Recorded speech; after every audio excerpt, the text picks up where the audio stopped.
बचपन से ही रावण में अपार शक्ति और बल दोनों थे। उसका बचपन साधारण नहीं था। बचपन से ही उसमें असाधारण बल और बुद्धि दिखाई देती। जब दूसरे बालक खेलते, रावण आकाश की ओर देखकर प्रश्न करता, पिताश्री, क्यों देवता हमें नीचा दिखाते हैं? क्यों राक्षस कुल हमेशा उपेक्षित रहता है? उसकी आंखों में बचपन से ही विद्रोह की चिंगारी चमकने लगी थी। वह महर्षि विश्रवा के आश्रम में बैठकर वेदों और शास्त्रों का अध्ययन करता। उसकी स्मरण शक्ति अद्भुत थी। एक बार सुनता तो पूरे मंत्र उसे कंठस्थ हो जाते।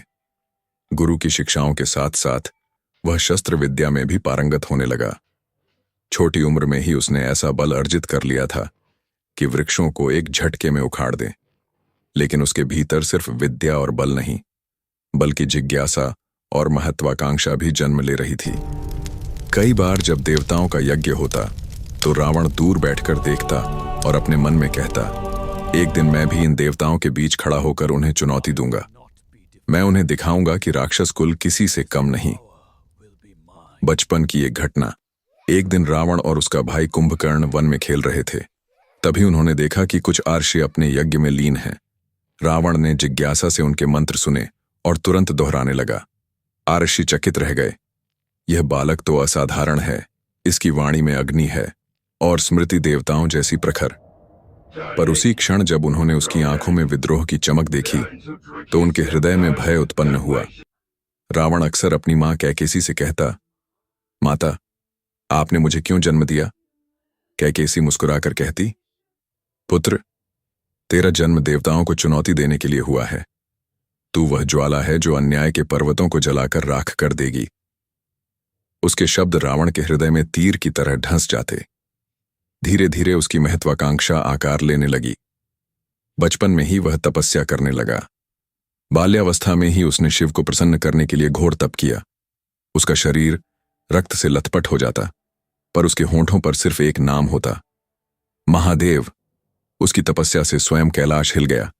देवताओं ने भयभीत होकर कहा, यदि यह बालक सफल हुआ तो त्रिलोक का संतुलन बदल जाएगा। महादेव ने प्रकट होकर उसे आशीर्वाद दिया, वत्स, तुझे वह शक्ति दूंगा जो किसी के पास नहीं होगी। पर ध्यान रखना, यह शक्ति तेरा कल्याण भी कर सकती है और विनाश भी। रावण की आंखों में ज्वाला और गर्व चमक उठा। उसने प्रतिज्ञा की, मैं समस्त संसार में अद्वितीय बनूंगा। देवता मुझे झुककर प्रणाम करेंगे। बचपन से ही उसका व्यक्तित्व देवताओं को भयभीत करने वाला था। वह शास्त्रों का झांता था, विद्वान था, परंतु भीतर गहराई में उसका हृदय प्रतिशोध से भरा हुआ था।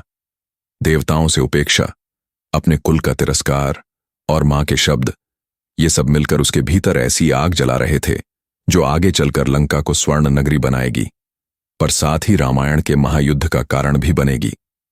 उसकी 10 मुखाकृतियां मानो भविष्य का संकेत देती थीं। यह बालक एक दिन ऐसा साम्राज्य रचेगा जो अजेय होगा, परंतु उसी साम्राज्य का पतन भी उतना ही भयानक होगा।